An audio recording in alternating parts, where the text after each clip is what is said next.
Bom, pessoal, estamos aí na nossa primeira semana de outubro, chegando as eleições, nosso pecuário de decisão. Vamos revisar, entender o que pode acontecer aí com o nosso quadro econômico, dado que nós temos uma situação complicada aí pela frente.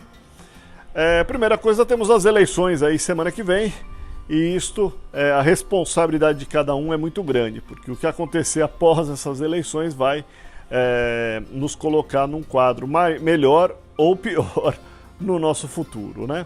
E não importa aí, não, sem tomar partido, não importa quem entre, importa que ele faça as reformas necessárias. Se ele der perspectiva para o Brasil, nós vamos crescer e nós vamos ir muito bem. Importa a gente ter boas reformas e planejamento para longo prazo, dar perspectiva para os investidores virem com dinheiro para o Brasil. Vamos olhar um pouquinho então o nosso quadro global, isso que eu queria dar uma revisada com vocês, é um lado muito importante. Do lado global, já comentei com vocês o quadro do cenário Estados Unidos e China estarem piorando. Essas tensões comerciais entre esses dois países têm uma importância.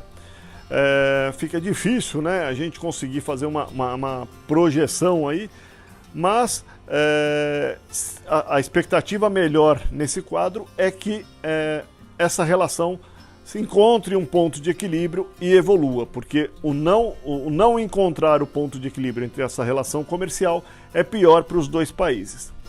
Uma revisão interessante feita pelo Itaú, um cenário interessante feito recentemente, ele mostra que se essa tensão comercial for para o lado ruim, para o lado onde não se resolve essas relações comerciais e afeta as transações comerciais no mundo, o mundo tem potencial de crescer menos 0,8% do que o cenário original, que está em 3,9% de crescimento. Ou seja, se você não resolver as tensões comerciais, o mundo pode crescer, cair seu crescimento de 3,9% para 3,1%.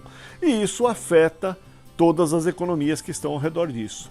As principais, lógico, são China, que tem grandes relações comerciais com o mundo, é afetada em 0,9% a menos de crescimento. A Europa é afetada em 0,8% de crescimento negativo, dado que ela tem boas transações, ela tem relações comerciais muito fortes com o mundo. E os Estados Unidos, que é uma economia menos fechada, também sofre, apesar de tudo, com menos 0,4% no seu crescimento, dado essa revisão do Itaú. Então são questões interessantes, isso tem feito com que não é um cenário principal, mas é um cenário nos dando uma ideia do potencial de impacto da não solução dessas questões.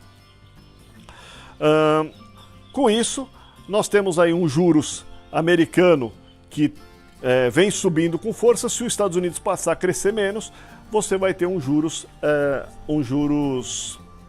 subindo menos, e com isso ela vai atrair menos dinheiro do que ela está atraindo. Ou seja, muito da desvalorização cambial que ocorreu até agora tem sido pelo aumento dos juros nos Estados Unidos.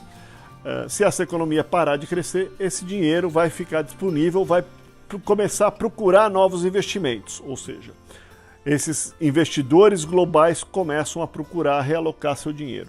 E aí, quem tiver feito a lição de casa vai começar a voltar dinheiro de uma forma mais forte. Quem não tiver feito e tiver com mais risco, os investidores também não vão procurar esses países e vai fazer uma volatilidade maior dessa entrada de dinheiro ou saída de dinheiro de economias de acordo com o risco que elas oferecem. Porque menos crescimento tem maior risco para todas as economias, então os investidores vão ser mais seletivos. O Brasil entra nesse quadro, a gente já está sentindo desde março a redução dos crescimentos, a gente tem visto aí, a gente começou a cantar essa redução de crescimento global já desde de março, essa redução, esse problema de protecionismo, essas discussões comerciais. E a projeção de março, que vinha em 2,89 para o Brasil crescer até o final do ano, está em 1,35, ou seja, foram revisadas para baixo e continuam sendo revisadas para baixo, dado esse problema global e os problemas internos no Brasil, certo? E com isso, nós temos aí os indicadores de confiança piorando dos nossos investidores, que retraem a economia e não botam dinheiro. Nós temos a criação de empregos, que vinha vindo bem durante o primeiro semestre, começou a piorar, começou a voltar a piorar, os investidores se retraem e a criação de empregos para de crescer como vinha crescendo nos últimos meses. Um país com uma capacidade ociosa grande, né? E você tem um risco de dólar, que hoje já está precificado de acordo com a situação, mas o que mais importa para a gente nesse momento é que quem entrar, a equipe econômica, o novo governo que entrar, faça as reformas necessárias. Se qualquer um dos governos que entrar fizer as reformas necessárias e der perspectiva de crescimento para o país, nós passamos a ter uma atração de dinheiro e as economias voltam a caminhar. Este seria o melhor dos quadros.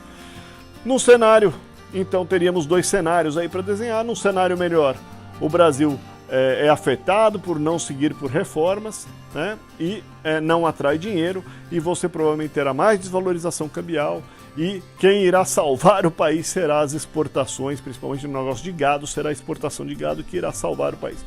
Num cenário que eu prefiro, eu acho que ele tem um potencial de subir mais o preço do gado e nos dar mais retorno, é o cenário onde nós fazemos as reformas, o Brasil volta a crescer e a gente volta a caminhar numa velocidade de crescimento mais interessante, e o nosso grande consumo de carne é interno. Então, o nosso consumidor volta a comer carne, ele gosta de comer carne e ele vai voltar a comer carne, e isso pode dar preços bem melhores à frente num cenário de economia interna crescendo. Então, torcemos para que os novos governos, o nosso voto agora é muito importante para que a gente possa ter as reformas e um crescimento do Brasil nos próximos anos com tranquilidade para todos nós.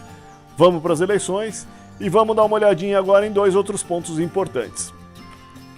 A questão de curto prazo, estamos encerrando os confinamentos, o que está afetando aí, tem alguns pontos muito importantes aí que podem afetar as decisões no curto prazo. E a questão climática, que também já começou a chover em algumas regiões, vamos ver como é que isso está e como é que isso afeta o nosso cenário até o final do ano. Ok? Vamos lá!